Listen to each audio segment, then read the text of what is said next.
नमस्कार। आप देख रहे हैं द कलयुग।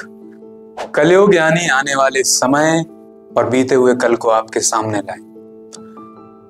अगर आप सिख हैं तो गोल्डन टेम्पल जाएंगे, अगर आप क्रिश्चियन हैं तो एक चर्च में जाएंगे, मुसलमान हैं तो मक्का मदीना जाएंगे, लेकिन हिंदू हैं और कुंभ मेले में ना जाएं, ये असंभव है। कुंभ मेले की शुरुआत कहाँ से होती है, इसका वर्णन किसी ग्रंथ या किसी काव्य में नहीं मिलता है। इसका वर्णन मिलता है हमें हुआन त्सुआंग, जो कि ट्रेवलर हैं चीन के। 13वीं शताब्दी में जब भारत आए तो उन्होंने शंकराचार्य को पढ़ा और उनकी किसी किताब में इस चीज का वर्णन मिलता है।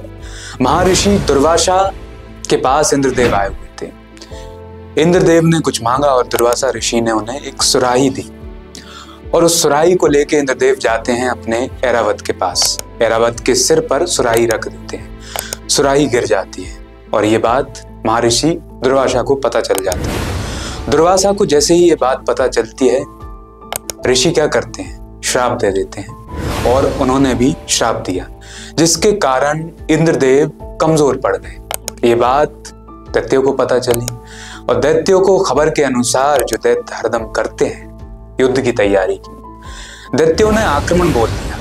आक्रमण बोलने के बाद सारे देवता परेशान हो गए।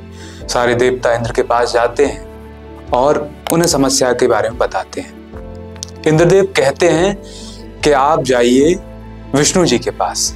विष्णु जी हर समस्या का समाधान करते हैं। विष्णु जी के पास जाते हैं तो विष्णु जी समस्या का समाधान बताते हैं। कुंभ यानी कि एक सुराही, यानी कि एक मंथन जो किया जाता है। मंथन जिसके बारे में आप और हम सब परिचित हैं, जहां दैत्यों और देवताओं द्वारा मंथन किया जाता है अमृत के लिए। देवता और दैत्यों के बीच संधि होती है। संधि होने के बाद ही मंथन शुरू होता है, और मंथन के शुरू होते ही सबसे पहले निकलता है विष यानी कि हलाहल, जिसका पान शिव जी करते हैं। उसके बाद निकलता है अमृत, जिसको लेकर जयंत यानी कि इंद्रदेव के लड़के उड़ जाते हैं। उड़ने के बाद दैत्य उनका पीछा करते हैं और बड़ी मशक्कत के बाद कलश अपने हाथ ले लेते हैं।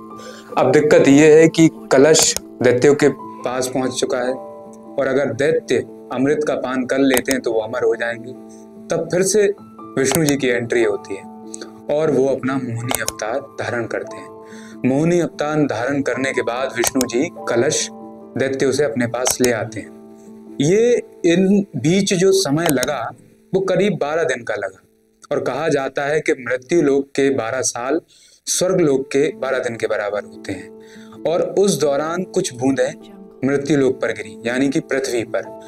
उनमें से 4 जगह हैं, प्रयागराज, नासिक, उज्जैन और इलाहाबाद। इसलिए जो कुंभ है वो 12 साल के बीच मनाया जाता है, यानी कि हर 12 साल के बाद दोबारा कुंभ को मनाया जाता है। तो ये थी आज की पूरी कुंभ की कहानी। हम जल्द ही दोबारा आपसे मिलते हैं। धन्यवाद।